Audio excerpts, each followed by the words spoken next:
As a driver in the public transportation industry, the control of your vehicle and safety of passengers is of paramount importance. You carry the most valuable of cargo, people.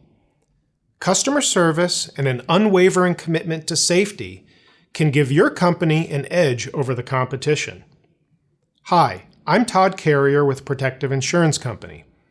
In this edition of Safety Solutions, we'll review best practices for customer care and passenger safety. In today's world, it seems the threats are numerous. You've seen the news reports on school shootings, violence on the bus, horrific accidents on the road. You are a professional with great responsibility.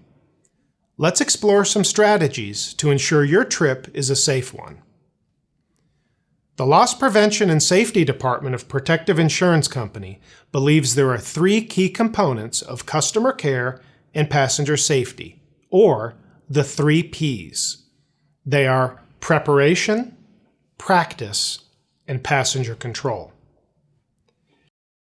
Let's begin by explaining how preparation is important to good customer service and passenger safety. First, review your plans daily. Prior to your trip beginning, ensure you've met all regulatory and company policies and procedures. This includes pre-trip inspections, mirror adjustments, and being well rested. If you are taking medications, be sure you are following the instructions of your prescribing physician and the notification requirements of your company. Your personal appearance matters greatly as well. First impressions go a long way. Being neatly dressed, well-groomed, polite, and courteous are pillars of great customer service. Second, be flexible. Review the details of the trip before departure and be sensitive to the needs of your passengers. Don't act irritated when someone asks for a change of plans or a request you cannot fulfill. Listening is the most important skill in human relations. Allow for some flexibility with requests, but remember, safety comes first, above all. Finally, communicate. This begins with standing outside your vehicle and greeting passengers as they board or unload. Identify the group leader to review plans and discuss expectations of everyone involved. Remember to communicate with your passengers regularly. If you do not keep people updated on all facets of the trip, they may become nervous. No one likes the unknown. This simple act of recognition can go a long way in establishing a strong, professional rapport with your passengers and can be one of your best investments in reducing the potential of a violent incident on your bus. It is also very important to outline the safety features of the vehicle and expectations of passengers before you leave. Remind them to stay seated. Use seatbelts and handrails as applicable. This includes proper storage of personal items and the location of fire extinguishers, emergency brake, and evacuation procedures. Speaking of emergency procedures, let's take a moment to discuss the next component of customer care and passenger safety: the importance of practicing safe vehicle operation and what to do in the event of an emergency. Practice begins with your own personal driving habits. Always wear your seatbelt. There is no message more damaging to your passengers than showing you don't care about your own personal safety. Also, don't drive distracted. This includes looking at your GPS, cell phone, eating, drinking, and even distractions from passengers themselves. If people are talking excessively to you, politely inform them that you need to concentrate on driving. Follow the speed limits, allow for safe following distances, and always drive defensively. If you experience an unplanned event or emergency, regardless of how minor or severe it might be, your job is to control the scene. If possible, always try to proceed to the nearest roadway exit, side street, or parking lot to minimize exposure to traffic. Do not leave the vehicle unless absolutely necessary, and this includes your passengers. In most situations, it's safest to keep everyone in the vehicle. Remember, you are responsible for passenger safety, even if they exit the bus before you reach your destination. If it's a minor unplanned event, it's still a good idea to contact your dispatch. However, if there is any possibility of an emergency that could produce bodily injury or property damage, contact proper authorities immediately by calling 911. Calling dispatch first in a true emergency will delay response time and prove to be poor judgment in subsequent investigations. When in doubt, call 911. Protect the scene if necessary by following your company procedures for breakdowns and crisis management. Begin to gather the facts and identify witnesses. Do not discuss details with anyone responding to the incident, particularly the media, until you have received instructions from dispatch or an authorized company representative. Passenger control is our final topic with customer care and passenger safety. As mentioned earlier, passenger control techniques demand greater attention, particularly with the publicized recent events and the advent of viral social media that put you and your company at great risk. Let's first understand the threats. Threats can come from violence between passengers, such as verbal and physical assaults, unauthorized boarding from the general public, another student, or even an angry parent. Terrorism can be defined as any threat to the vehicle that could cause multiple injuries or mass casualties, such as a bomb or weapons such as knives or guns. Let me introduce Jesus Villahermosa of Crisis Reality Training to explore this topic in more detail. There's actually been quite a bit of publicized events in the media. Right. Can you recite some high-profile instances that have happened lately? Yeah, there's been a few instances nationally that have really been of great concern in the vehicle transportation arena. And when we say vehicle transportation, we're talking about buses, and we're talking about motor coach, we're talking about limousines, and so there's been some very high-profile instances. The Alabama situation, of course, with Charles Poland Jr., who was tragically killed trying to protect the kids on his bus. There's been the Georgia bus jacking. There's been the Arkansas bus jacking. I mean, the casino operator who's driving his bus down the road, the motor coach operator, and a man stands up and starts stabbing passengers on the coach. And what are we doing to prepare our drivers for crisis? Because we're so busy training to non-crisis. Non-crisis is not what your drivers are worried about, because that's a good day. They want to know, but what do I do if something goes wrong on my bus, on my vehicle? And that's the type of services that we provide. Yes, those are certainly horrific events, but do people still think it can't happen to me? They really do, and if you look at most of the events that are happening across the country, one of the first cuts you will get from a news crew is talking to someone who says, I just can't believe this happened here. And that's a consistent statement across the country, doesn't matter where it happens. And so we really have to get companies to understand, we're not saying it's going to happen to you. We're saying, if it happens to you, what's your plan? So you're recommending companies start with a plan. That's challenging for several folks. Where do you recommend they begin?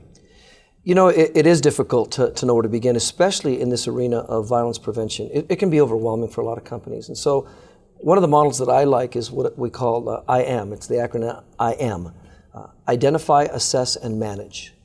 Each of those components teaches employees, look, the first thing you've got to do is you've got to identify it. What's happening? What's the threat? Is it a gang situation? Is it an angry parent, unauthorized boarding? Is it the casino operator, a motor coach operator who the guy boards the bus? Which of those is the situation? Because once you identify what is the potential threat, it leads us into the next component. What about assess? Assessing is critical because we all assess crisis differently. A lot of people like to use the term common sense. But I can tell you that there's really no such thing as common sense, because common sense is only as common as to how you were trained or brought up in your life. So when we talk about assess, we want you to look at the environment. Is your bus moving? Is the limousine moving? Is it stationary? Is the motor coach parked? Where are we exactly at? What are we doing at the time? Because that all becomes part of the plan, right? The response to that. So assessing is really critical, because assessing then leads us to the last component of management. So what exactly do you mean by managing a situation? Well, in managing, we're really talking about what are the tools now that you're going to implement for that plan, for that response. You know, the difference between a reaction and a response is that a reaction is really something more that's kind of caught you off guard, whereas a response is specifically, wow, I've planned for this. I've actually thought about this. I've rehearsed this in my mind, and I'm ready to move into this action plan. So managing is very critical to the overall incident because it tells you what you're going to do. Okay, let's explore those three phases a little bit more deeply. So on identify, what tools should a driver be using in the identification phase of a threat? Well, you know, one of the things we have to teach drivers anywhere in the country is using those observation skills. They're already the best in the country at what they do, right? Their heads are on that pivot and they're moving around and they're watching for traffic and red lights and guys that are going to run it. But we're talking about body language indicators, for example. You know, body language doesn't lie. It's the way we communicate 55% of the time without saying a word. So for a driver to have body language training, recognition training to say, you know, something just doesn't look right here, that then feeds into what we talk about, that gut instinct. You know, there's a lot of research on gut instinct, and it says 75% of the time you've got a feeling something's wrong, and you should probably have a plan to do something about it. So body language is a great tool for your toolkit, but again, it can't be a tool if you haven't been trained in body language recognition. And you're saying any incident is worth reporting, at least for record, to dispatch? Absolutely, because you have to remember that if, let's say I see something, but I'm not sure what it is, and let's say I do nothing about it, but then it turns out to be something later, you're going to regret that you didn't get that information at the time during non-crisis. Whereas if I see something, I see this guy and he just continuously, he's at the bus stop and he's looking at the small children, and I'm like, gosh, I don't recognize him as a parent, and I don't recognize that car.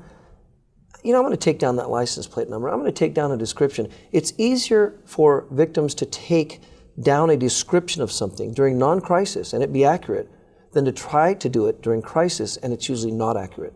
Because remember that if it turns out to be nothing, if we report it, dispatch calls 911 and cops come out, it turns out to be Uncle Bob just came in from New York and he's watching the kids this week. Wow, great. Nothing happened. It's awesome. Right. But what if you were right? What if it turns out to be a potential pedophile or an abduction situation and you've actually intercepted it because your gut feeling said something's just not right? We always tell people it's better to have a plan and not need it than need a plan and not have it. Let's talk about the next step a little bit more, assess. What tools and what forward-thinking strategies should drivers have if a verbal or physical altercation happens on their vehicle? Well, the first thing they're assessing now, they've identified, okay, there's something going on the bus. There's something going on in the vehicle. I've got to assess how serious is it, right? Am I talking about two 6-year-olds that are, you know, being snotty to each other, or am I talking about two 12th graders that are standing up preparing to fight? Where am I at? Where's the vehicle at? Is it a rural road? Is urban America? Am I able to pull off the shoulder? Is there a parking lot? That's assessing. What are my capabilities? Do I need to let dispatch know? There's numerous issues here that we already know our drivers are really good at. And so assessing really is one of the things I believe that our drivers really have a great strength in already, because you're going to have to assess in a matter of seconds, because it's going to be a matter of seconds before you have to manage the incident. And a lot of companies and drivers feel like they should never intervene. Is that good advice? You know, it's not good advice in the sense of you can't really tell someone they don't have a right to defend themselves. Every state in the United States of America has a self-defense clause for citizens, and it doesn't matter if you're working or at home. So for us to say to someone, by the way, don't touch these kids, which is very common in the pupil transportation industry, is really not a good idea, because it leads parents to believe we've told our drivers they can't touch your kids. But now your student is attacking another student, or your student is attacking my driver. Well, the law supersedes that mandate. What we tell our clients is, don't touch these kids, ... unless you have to. Right. And according to law. And there's the key. So moving to managing the situation, what tools should a driver have to respond to a physical or verbal altercation on the bus? So when you're talking about a situation of a fight, again, what's the age group? I've done the identify, I've done the assess, but now what am I going to manage with? What's going to be the tool for the tool chest, right? Out of that tool chest it says verbal conflict resolution. What's your command presence like? Are you someone that has conflict resolution skills? Do you know how to resolve conflict? Do you know how to do it in an authoritative way? Do you know the 3 steps of intervention into a fight situation? All of those are tools that the driver must have, or else we can't expect the driver to react any differently than they would if they were at home. Jesus, this information is very important, but what should a driver do if they're unclear on what their company's procedures are? That's a great question, Todd. One of the issues is that a lot of employees really don't know what their policies, their procedures, or their protocols are. And it's important for people to understand, policies are the written word. Mm-hmm. Protocols and procedures can be an understanding within the culture of the company, but the policy is what leads the company. And so one of the things is they need to go to their supervisor. They need to say, hey, what is our policy on this? What's our procedures? I don't recall ever being trained in this arena of personal safety planning, which is not common right now, but it's becoming more common. These trainings, the newest one, body language recognition, thinking outside the bus. We love that title. The drivers love that title because what we have found, the research shows that drivers are the safest mode of transportation in the United States of America when they're driving. But when are these incidents happening that we referred to earlier in this conversation? The Arkansas bus jacking, the Georgia bus jacking, the Alabama incident, they're happening when the buses are on layover, when the bus is stopped. So what we realize is drivers are dropping their guard. And what we want to encourage drivers to do is, hey, you've been really aware while you're driving. Why not be just as aware when you're on layover? And it sounds like your underlying message is sometimes the worst action is no action. Absolutely. People like to think fight or flight. The amygdala, you got to fight or flight. Well, the only challenge with that is there's one more F that people forget about, and you just said it, freeze. The freeze response is unacceptable. It means you're doing nothing. It means you were so overwhelmed with crisis. It means you've never thought about it, that it literally froze your body from taking action. And that's not acceptable in the crisis arena. You have to have a plan. If it's fight, then fight for your life. If it's flee, then flee, right? With all your heart, get that bus stop like that casino operator, a motor coach operator did, and got those passengers off that bus. Running's a great option, right? Especially when the threat is lethal. But have a plan. And that's going to be the critical part to this. So that's why we're really excited about the opportunities with Protective Insurance, because we believe we're going to be able to offer your clients that next level of best and forward-thinking practices. Great. Thank you very much for your time today, Jesus. It's a pleasure. Thanks, Todd. This concludes our Safety Solutions video on customer care and passenger safety. For more safety and risk management resources, visit our website at protectiveinsurance.com and click on Loss Prevention and Safety Services. And remember, there's always time for safety.